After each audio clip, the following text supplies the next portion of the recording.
No mai haere mai tēnā koutou katoa. I am delighted to be joined on the show today by the fabulous Alicia McKay. Now, Alicia, for those that don't know her, is a straight-talking strategist, author, speaker, consultant and entrepreneur, and she specialises in strategy, decision-making and change, with particular expertise in the public sector. She's been named one of the world's top 25 thinkers in local, and her strategy models and decision frameworks are used worldwide. She's the author of 3 books, and we are delighted to have her with us here on the show. Alicia, welcome. Kia ora, thanks for having me. Oh, I'm so looking forward to getting into this conversation. I mean, you are known for saying things exactly how they are.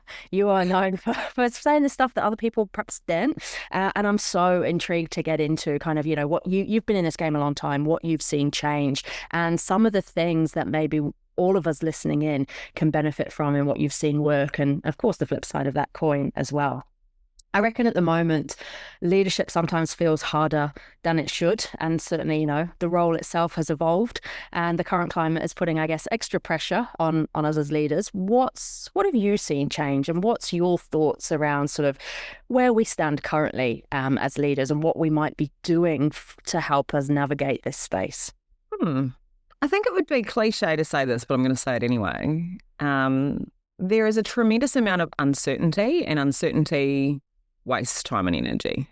And in 2026, saying things are uncertain is just such a duh moment because we've been riding this wave now for such a long time. COVID and recessions and now AI and war and the economy and whatever else. But I would say that having watched people come through not an MBA or come to conferences or having conversations with people over that time, that's probably the main theme that I would see, is that people are feeling uncertain about what the future holds for them. And the risk with that, or the negative upshot of that, is that people then feel stuck or inert or powerless and they don't know what to do. Because if you can't see what the right answer is, it's not clear what the right answer is, then people just spin their wheels. And so there's a lot of energy being expended and there's a lot of effort being expended and there's a lot of ifs, buts and maybes and meetings and emails and reports and what will we do, but potentially not a lot of decisive action.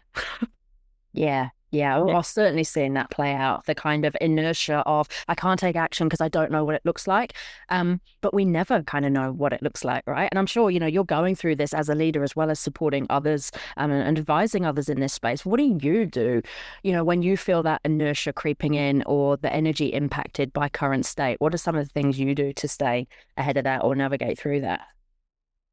The honest answer would probably be grind myself to a paste until I find clarity, but I don't think that's helpful on this podcast.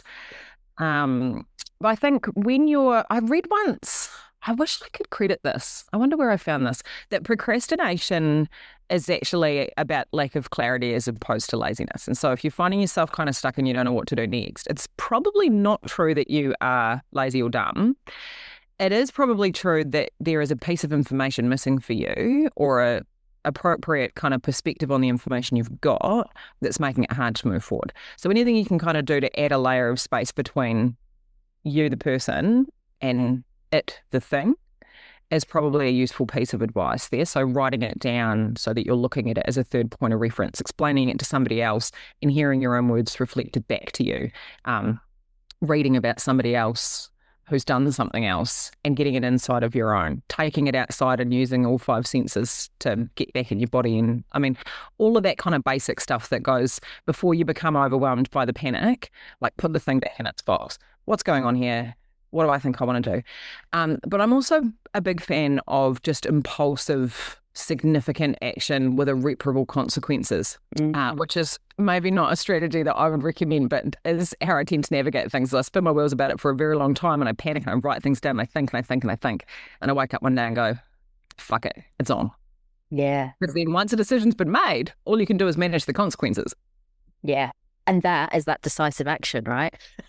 And it's better to do something, particularly in this current climate, than nothing at all, than to sit and think about it, I think, or wait for the clarity. I loved your context around procrastination, because we do beat ourselves up when we procrastinate. And then, of course, we blame that on, I should be doing more. I need to be doing more. And that lack of clarity is a major contributing factor. I don't want to make this about AI because I'm getting a bit sick of talking about it, but I think that having access to this kind of infinite loop of decision support is not helping people do things in the way that you might expect. So I read the stats on this the other day that something like 80% of the usage of ChatGPT is either for advice, writing, and decision support. So people are going there with questions that they might have taken to a colleague or to a mentor or to a partner, and they're asking these questions, what should I do? Here's all the things, what should I do? And I think the responses have the illusion of clarity or synthesis, but don't necessarily help people do anything to move ahead because they haven't worked through that themselves, they haven't come to that, and they don't kind of have the context clues to go with it. And so I think we are in a place where in theory we've got more information available to us than ever, more support available to make a decision, which is more accessible to more people. But whether anybody feels more equipped to take action is a different question. And if we are operating inside a structure, either socially or at work or at home, where we don't feel confident in our capacity to handle whatever comes of our decisions, that it doesn't matter how good the advice is from AI or from a friend or from anywhere else, we're not going to do it. Yeah. Oh, 100%. And I get you on the AI thing. We are talking about it way too much, but I'd love to talk about it a little bit with you for all of these reasons, because I think it's almost like we're at risk of outsourcing our very point of difference as humans to AI and losing touch with some of that stuff that makes us different to robots because of our heavy reliance on it. And I've noticed that, like the stuff you were talking about, it comes back with such confidence that it's kind of like, great, I've got the clarity I need, whether it's right or not, whether I could have thought of something better myself, whether this needed another step, seems immaterial because you're like, well, it's so confident about what it's telling me. It looks great. I'll go with that. What are you seeing in terms of that human cost, I guess? Because AI is here. Yes, it's revolutionizing how we work, and it will continue to do so. And there is that heavy reliance on some of the stuff that I see us then losing or compromising or just giving away to a tool that is actually innate in us as humans. And, when I think about creativity and writing as a really good example, is the stuff that we really need to try and keep hold of and keep skilled in. Yeah, I strongly agree with that. I'll start with the conclusion and then I'll go back to the workings. Like, the reason it's important that we retain capacity for independent thought and creative output isn't because those are nice to have. It's not because they're, garnishes on a useful life. It's because that's how we retain literal human agency. So I'll end there and then I'll go back and start. I think like any technology or new advancement that capitalizes on people's insecurity will always be successful. So the reason that social media is so powerful is because it is a limitless, bottomless filter jug of insecurity. And anything that taps into fear, think clickbait news, think emotive videos, anything that makes us feel like shit has a lot of power in our lives. Anything that makes us feel comparatively dumb or like we might be falling behind. And AI ticks so many of those boxes in such fascinating ways. Like, we've got the narrative wrapped around it, like, learn this or fall behind. You won't lose your job to AI. You'll lose your job to someone who can prompt AI. And so, we've got all this narrative kind of panic that the whole world's about to end and our relevance will go with it. And relevance, continued relevance, that taps into like status fears, survival fears, all of them. So people are already primed for it. And then when we have the option, like I mentioned before, of testing all of our decisions and all of the emails we're writing and all the social posts we're making or whatever, just checking them, just tightening them up, just seeing if there's anything we've missed, people are going to do that because they so worry about sounding stupid or looking relatively stupid that's not worth taking the risk. I talked to a woman on a plane about this the other day. I said, why are you using it? What is it for? And she said, well, I'm just, English is my second language and I just don't think I'm as articulate as I can be, and I worry that people are judging me and my work because I don't speak well enough. And so it's my thinking, but I just pop it in there. And I can see why that's so alluring, but I think that potent allure should be ringing really big alarm bells for us on a number of levels. Individually, there is the obvious risk to being able to come to your own ideas, work through a thought, develop an opinion. Because remember, AI isn't thinking, it's not helping you. It's a text prediction machine that has absorbed patterns and averaged them over a large amount of stuff, and it's spitting it back to you. So it's saying, on average, here is what my data set says I would say back to this, which means if you're looking for average, if you're looking for mediocrity, if you're looking for what everybody else would do in your position, great, here is a tool to have that. If you're not looking for that, well, maybe you need to go somewhere else. So there's the individual level. But then there's kind of these much bigger structural questions, or questions of power, that I'm probably more concerned with than whether or not Brian can still innovate.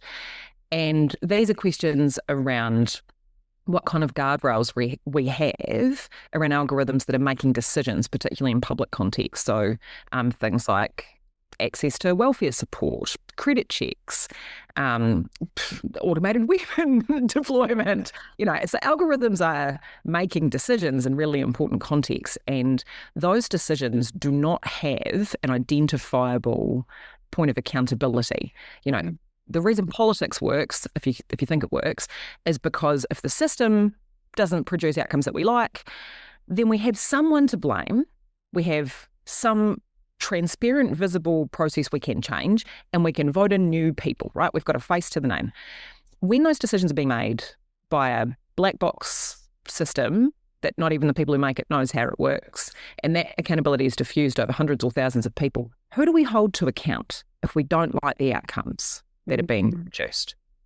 How have we just kind of shrugged our shoulders about the large-scale theft of all copyrighted and academic information? Why aren't we ringing the alarm bell that social and economic infrastructure that was previously privately held or heavily regulated, thinking information, communication, payment infrastructure, decision-making infrastructure, the back end that the entire government and business ecosystem in New Zealand runs its internet on, all of those things are now being privatised into foreign-owned companies that barely pay tax here, much less are regulated, and we have no way to hold to account or have any transparency over those decision-making processes. The post doesn't run, you can't use cash, you need a phone to get into your banking, you need a phone to get onto your plane, and we've just gone, okay, these guys can run it for us, we don't mind. Yeah. And so those are the things that I'm really worried about. I'm sad about Brian and his shitty emails or his boring LinkedIn posts, but what I'm really worried about is the gap between power and accountability that comes from the technological and information environment that we live in. Most people get their information through mediated sources. Almost all of it comes through two companies that are owned by Meta and Google. So YouTube, Facebook, Instagram, whatever. We've got rampant levels of disinformation and misinformation. No way to hold those guys to account for that. And we're just kind of going, it's moving too fast. There's nothing we can do. Get on board or stay behind. Digitise government. Yeah. That shit freaks me out. Long answer. Yeah. Oh, but totally bang on. Totally bang on. And it reminds me of, Facebook, where, we've both been around to see the evolution of this stuff as well, and the introduction of it, and going from that kind of, oh, great, I get to connect with my high school friends that I've not seen in years, and it's all free, to, oh, shit, we've brought down the whole of democracy. And I think that's the stuff that, this stuff evolves so fast, and we're so focused on things like, oh, it writes my emails beautifully, and it summarizes my meeting notes, and it's done me a LinkedIn newsletter. Those things that we're not looking at the bigger stuff. And I think, those power dynamics particularly true. Power's something that you talk about quite a bit. And I think it's something that particularly we hear from the audience in this space and on this show that can often be a double-edged sword, I think, for very strong senior women leaders. What I love about you is that you've navigated that space beautifully by going, hey, I don't have to conform and be liked. I can be me, and people flock to you because of that magnetism that kind of creates, that authenticity. Because you've done that so well, what is your advice to other women leaders out there, people that struggle with, stepping into their power and being who they are whilst they're straddling this, this is what I should be like, or this is how I don't upset the apple cart, or this is how I stay the right side of the reputational risk. What's your advice to people that are struggling with that stuff right now?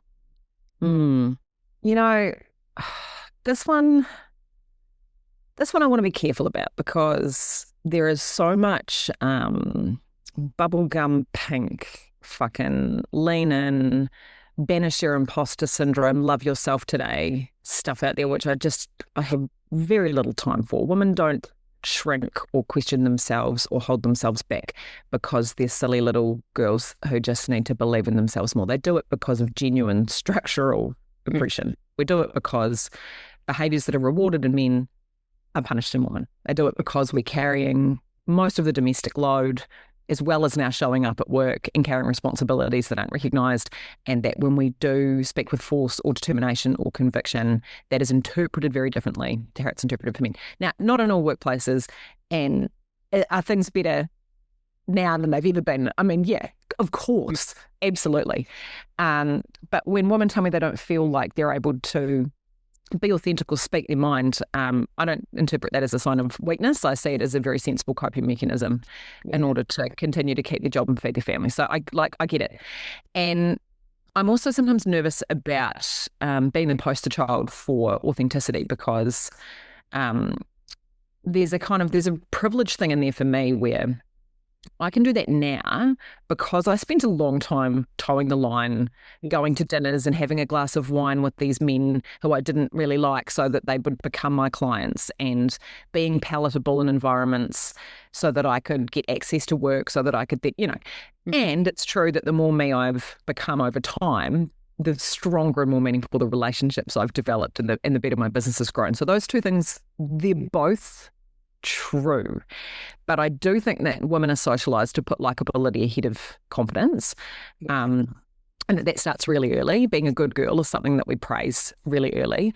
And I do think that good girls probably don't necessarily lead coups or start revolutions, which is maybe what we need to be happening. But I went to see Jacinda Ardern last night at St James Theatre, and she was talking in a way that I really appreciated about this kind of reframe of women's, I hate the phrase imposter syndrome, but that kind of the idea that because we can be more empathetic, more concerned for others, and that is a gross generalisation because I've got no empathy, I'm speaking broadly here, because there is an interpretation that we need to change that we should ignore the quiet doubt in our heads, that we should just barrel on and put those behaviours to the side. And she's kind of going, well, why? Maybe the world would be better if we had more people with a bit of imposter syndrome. Maybe we can do with more of our leaders doing a bit more prep work, having more humility, being more connected to the effects of their decisions on others and accounting for that in the process, going out of their way to build personal relationships alongside their professional ones, caring, being a good person, questioning your choices before you go too far. She's like, maybe those are good things. And I was like, oh, yeah, that's the reframe. Yeah.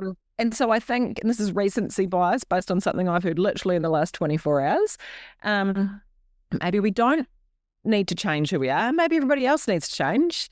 And everything we're thinking and feeling is sensible and great and right. And we should trust that the way we feel means something, and continue to do things we care about in the way that feels right to us.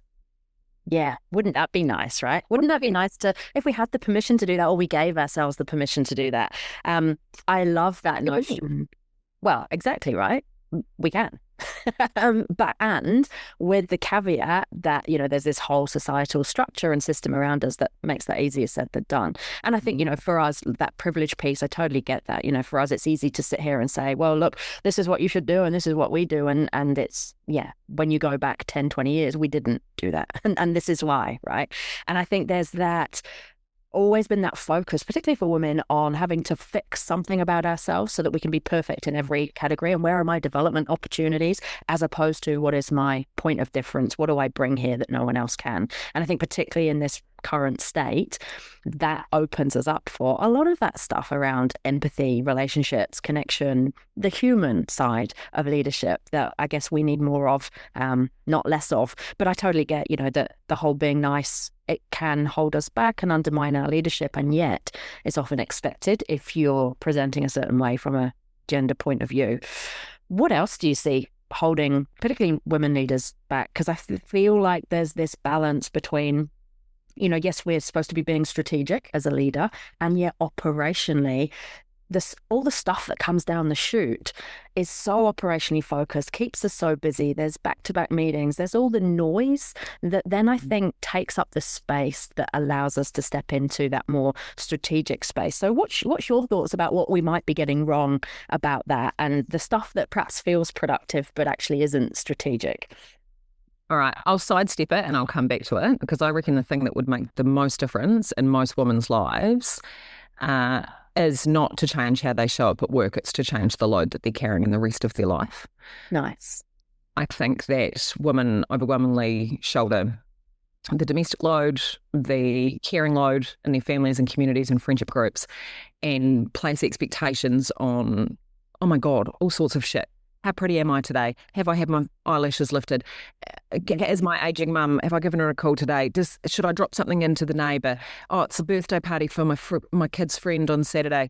And I haven't done the ironing, and my house should be really clean, and blah, blah, blah, blah, blah.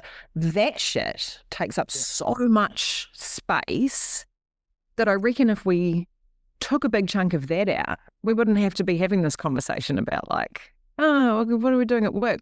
We're at work. We've managed that. It's all the other stuff that still needs to shift. And when I say still needs to shift, I don't mean it's going to dissolve or disintegrate, because, there's this whole, well, she just cares about it more. She's doing all the stuff that doesn't need to be done, which is just such dismissive bullshit. You think it doesn't need to be done because you don't have to do it and because it's always being done by somebody else. That stuff does need to happen. It's how societies and families and households work, and men need to do it. Mm. Or women need to not do it and not go out of their way to train men or delegate it or make a list or hire a cleaner. They just need to go, no, this is yours to work out. Yeah. So I think if we took some of that load off, we would find women with far clearer heads in the workplace, able to make more strategic choices. It's almost like another full-time job, right? All of that stuff. So you've done a full-time job before you've actually got to your full-time job. And then there's all those extra demands placed on you when you're cognitively exhausted and you've mental load-wise had to think about, even if someone at home is doing that stuff, you're the one that's had to think about it, tell them what to do, where everything is and how to do it, and then remind them. And then, of course... Which is a job. That's being a manager. That's a job. We hire people for that. Yeah. So hire home help. Is that the answer? Or just get better partners? Get a wife. Yeah. I mean, it's interesting because, I got a wife. And so a lot of that doesn't play out, particularly in the gender space. And yet, work quite the same. So much of our, when we talk to our straight friends, the challenges that even really smart women of today, where you think so much has changed, we're not like our mother's generation. And then you hear some of these stories and you think, oh my God, we are. And then this is what we're teaching our kids, right? And I think you're totally right. When we look at some of our work-related problems, it starts well before we get to work. Yeah, and the data on it is staggering. It's so upsetting. And you're right, this is straight people shit. It's when women earn more and when they become the breadwinner in their household, they actually take on more of the household responsibility than when they're not. Either because they're being indirectly punished for that, or because they've got guilt about reallocating their activity away from their family, or they feel the need to prove something, or because their husbands and boyfriends are whiny baby little shits about it. And so they end up doing more, which is I feel very that's such a defeating thing to know. Yeah. I remember the over-capable woman, I think. We're so capable, we're so able to do everything that we confuse that with the belief that we have to. Yeah, such a good point. Because we can doesn't necessarily mean we should. And yet because we can and because we're so wired to achieve and to please others, we lean into that so heavily. I remember looking at some statistics. I was researching for a book at the time and it blew me away. I think it was the Journal of Medicine in America, and they looked at exam results and they split it by single women, single men, married women, married men, and then both with kids, and seeing literally when you looked at that data, it was like the intellect of women reduced when they partnered with a man and then again when they had kids, but the intellect of men went up. So more of them passed the exams and less women passed. And I was just blown away. I was like, oh my God, this is the impact it's having cognitively. And yeah, you've beautifully described it practically how it plays out as well, right? I'm so disappointed by that information. Do you remember that old line? Oh my God, I can't even remember who it came from. I'm not going to quote because I'm going to get it wrong. It was a Kiwi politician years ago when we were talking about one of our brain drains who was like, New Zealanders who leave for Australia raise the IQ of both countries.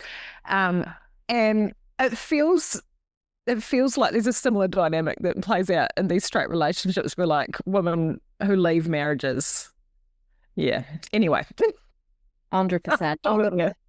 Such an interesting conversation. I could literally talk all day about this stuff. But I'm keen to know, what are you up to at the moment? Where can people find you and more about your work and kind of, what are you dabbling in at the moment that's really exciting you in your business? I am doubling down on thinking in 2026 and I am doubling down on writing. So that is obviously a ridiculous thing to do in a world where everybody now thinks writing just happens at the push of a button and that's not a skill we need anymore. But I am more convinced than ever that maintaining capacity for reading, thinking, independent thought, working with your ideas, writing matters. And so I'm walking the talk on that. So I'm writing all the time. I write on my website, aliciamckay.co.nz. I've put Wednesday Wisdom out for 8-9 years now. And I also publish essays, I publish think pieces, I put resources and guides out. So a huge amount of energy is going there. I'm also writing a novel. I've been writing a novel off and on for like 3 years now, but I'm really doing it this year. Like it's actually happening. Words are on the page. It's coming together. And so that is my number one focus right now because I'm in a gap between client work, which is great. I've cleared the schedule to work on my novel, which I love. But writing is where I'm at. And I have a lot of people who think I'm kind of nuts for that because it's famously not a very lucrative career. Obviously, I've had this corporate training and consulting business for 15 years now, which has done really well. I'm still running Not an MBA. So if you're listening to this and you think that woman is saying things about leadership that I would like to know more about, there is one cohort of Not an MBA running in 2026 in July. So that is happening, notanmba.com. But it's the writing for me, and I'm determined. I don't know, I've got this audacity. I think there's something wrong with me, actually. It's the same reason I've been able to work with politicians or CEOs or whatever since I was all of 25 years old and not be afraid of them. I think I have something missing, the bit that makes people different or, really nervous or around powerful people and they can't say what they think, or the bit that makes you go like, oh, I don't think I could possibly do that. I don't have it. I wasn't born with it. There's something wrong with me. I have this completely unfounded audacity that I can just talk, like that everybody's just as good as anybody else and that I can do whatever I want to do. So when people say, oh, Alicia, you'll never make any money writing, I'm like, fucking hold my beer, mate. No. Watch this. And so I'm growing my paid subs and it is all going to plan and we are tracking on the graph. And if I can just do this for a number of years, then it'll all work out at the other end. So watch this bit. I love that. And that audacity, that I think there's something wrong with me, is your superpower, right? Where we talked today about not needing to fix parts of ourselves, what are our points of differences? And it allows you to lean into these spaces and go, you know what? I'm going to make this work. Yeah, and just to be clear, I'm still an insecure, fraught mess of questioning, like everybody else out there. I'm still like, but there is a zone, and work usually falls in that zone. Where I'm like, of course I can do whatever I want. What are you talking about? That I've just kind of always had. So will remain to be seen when that eventually blows up in my face. But right now, that's how I'm directing it. Well, look, maybe we'll all be beating a path to your door, certainly to your writing door, when everything else is just AI slop that's out there, and we've all lost our human capability to create and innovate. We'll come and read your Wednesday Wisdom. It makes me feel so weird that, like, if you don't, writing is such a hard thing to do that if you don't want to do it, you just shouldn't do it, rather than be like, aha, I had a machine do it and it only took 5 minutes and look what I made. It's unreadable, but I made it. I can't. Okay. All right, mate. Go off, But I think people that hold on to their independent voice, like the way they actually speak, the way they actually think, for dear life, will be richly rewarded for that discipline. in just a few years' time.